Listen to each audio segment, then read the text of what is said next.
Kingston in the 1970s wasn't polished or quiet.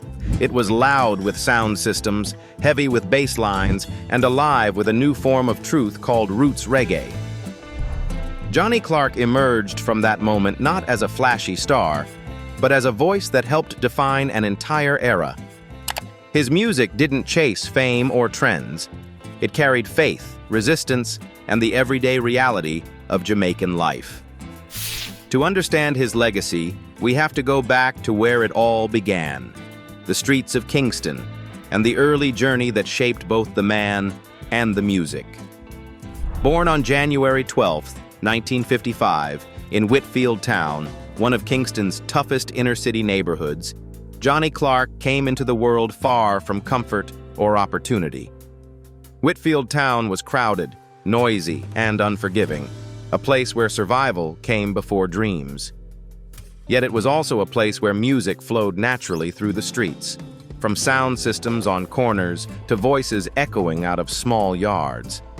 For Johnny, this environment didn't crush creativity, it sharpened it. He attended Jamaica College, a respected school, and for a time his parents hoped education would offer him a more stable path. Music, however, was already calling. A major influence came from his older brother, Eric "Fish" Clarke, a drummer and singer who had studied at Alpha Boys School, the legendary institution that produced generations of Jamaican musicians. Through Fish, Johnny caught early glimpses of studio life, rehearsals, and the discipline behind performance. Still, school came first, until it didn't. Around age 17, after failing to secure the grades needed to continue his education, Johnny dropped out. That decision quietly redirected his life. By the early 1970s, he was spending his days moving between recording studios and Idler's Rest, a well-known gathering spot for aspiring singers and freelance musicians in Kingston. This wasn't fame, it was apprenticeship. At Idler's Rest, voices were tested, egos were humbled, and talent had to prove itself quickly. Johnny entered talent competitions, sharpening his delivery and learning how to hold attention with nothing but a microphone and conviction. By 1971, he won a talent contest in Bull Bay, earning a meeting with producer Clancy Eccles. The following year, they recorded his first single, "God Made the Sea and the Sun." The song failed to gain traction, and the lack of promotion left Johnny disappointed, but not defeated. Instead of quitting, he adjusted. He moved on to producer Rupie Edwards, and in 1973 recorded Everyday Wondering and Julie. This time, the response was different. The songs connected, and Johnny Clarke was no longer just another hopeful voice. A brief stop with producer Glenn Brown in 1974 produced Jump Back Baby, but the real turning point came later that same year when Johnny began working with Bunny Lee and his band, The Aggravators. This partnership defined his career. Together they released None Shall Escape the Judgment, a song that struck deep with its spiritual authority and moral weight. It became an instant hit, and the title track of his debut album, firmly establishing Johnny Clarke as a leading voice in roots reggae. Next came the years 1975 and 1976. He was named Jamaican Artist of the Year twice in a row. At his peak, Johnny balanced original material with carefully chosen covers, delivering songs centered on faith, love, justice, and Rastafari beliefs. Tracks like Let Go Violence and Legalize It reflected not trends, but conviction. Musically, he helped shape the Flying Cymbals era, laying groundwork for the heavier roots rockers sound that followed. Also in 1976, he became one of the first Jamaican artists to sign with Virgin Records' Frontline imprint, releasing Authorized Version and Rocker's Time Now. Success continued into the early 1980s, but musical tastes shifted. As popularity in Jamaica declined, Johnny made another quiet but strategic move, relocating to London in 1983. There, he worked with Mad Professor, King Tubby, Errol Thompson, and Prince Jammy, extending his relevance beyond the island. Rather than chasing a comeback, Johnny Clarke chose longevity. He released later projects like Rasta Na Fear and Rock With Me, founded his own label Hit Machine, and continued touring globally. Even decades later, his voice remained tied to the era that defined him. And while the music carried him across continents, the story now returns home, to the place where silence, space, and reflection shape his life today. House in Kingston, Jamaica. Perched quietly on a 1.9-acre hillside, far from the pulse of central Kingston, the home of Johnny Clarke tells a story that feels almost deliberately understated. This is not a house built to impress visitors or signal success. It is a place designed for withdrawal, reflection, and peace. A modest 2-bedroom, 2-bathroom, single-story brick home, it offers just over 1,000 square feet of living space, small by modern standards, but perfectly scaled for a life no longer chasing momentum. The interior feels warm and unforced. The kitchen is practical and open, meant for everyday use rather than performance. The living area flows naturally toward the outdoors, allowing light, greenery, and open views to soften the space. There are no sharp lines or dramatic statements here. Everything feels settled, as if the house has already decided what it wants to be, and refuses to become anything louder. One of the home's most revealing features is the side porch. It isn't oversized or decorative, but it may be the most important room of all. This is where mornings begin slowly, coffee in hand, listening to the quiet movement of nature. It's also where evenings end, when the day finally lets go. From this spot, the surrounding landscape takes over completely.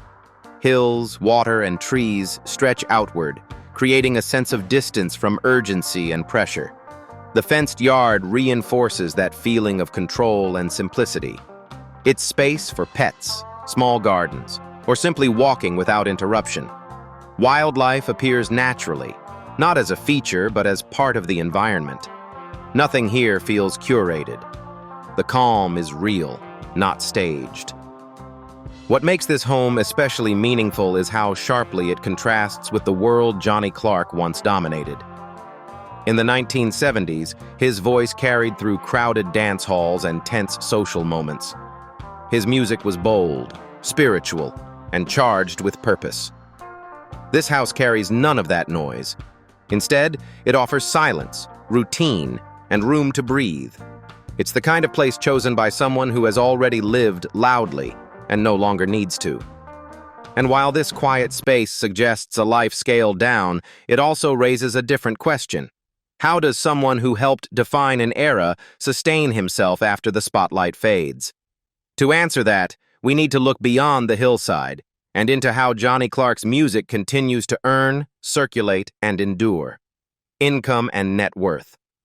There are no reliable public figures attached to his net worth, no glossy estimates, and no breakdowns designed to impress. And in many ways, that absence says more than any number ever could. As a veteran roots reggae artist, Johnny Clarke's income follows a path common to musicians of his generation: steady, long-term, and built on legacy rather than peaks. The foundation of that income lies in music royalties and publishing. His catalog from the 1970s, especially recordings made with producer Bunny Lee, continues to circulate globally. Songs like None Shall Escape the Judgment, Rockers, and other classics from the Roots era are regularly reissued, licensed, and featured in reggae compilations and dub releases.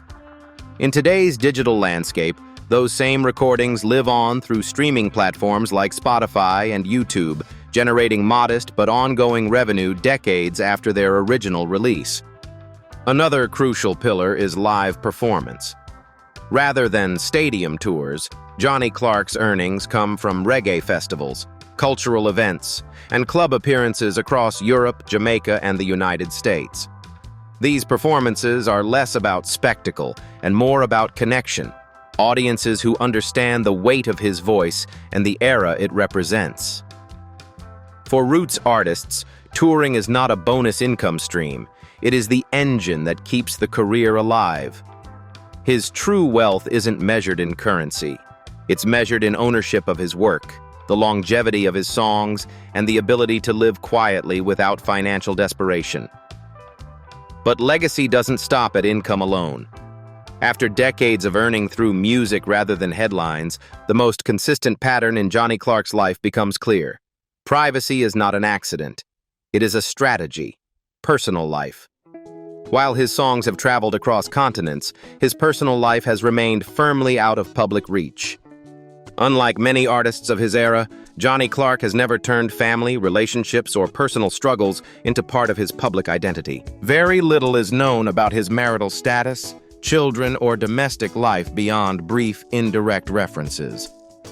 In an interview around 2018, he spoke plainly about responsibility, about the need to provide for family, children, home, and expenses. The statement was not emotional or revealing. It was practical, almost administrative. From that single remark, it's clear that he has, or once had, family obligations shaping his decisions. Beyond that, there are no names, no timelines, no personal narratives offered to the public. And that silence appears intentional. In the reggae world, where mythology often surrounds artists as much as their music, Johnny Clarke chose a different path. He allowed the songs to speak while the man remained largely unseen. This separation protected him from the cycles of scrutiny that swallowed many of his contemporaries. Fame, especially in Jamaica's intense 1970s music scene, was never gentle. Rivalries were common, competition was fierce, and reputations were fragile. One of the few moments of friction tied to his career involved tensions with Bob Marley during the mid-1970s. Johnny Clarke recorded several covers and versions of songs connected to Marley's catalogue, a common practice in Jamaica's rhythm-driven recording culture at the time. Marley was reportedly unhappy with others recording his material, leading to strained feelings. Yet this was less a personal feud and more a reflection of the era's competitive studio environment.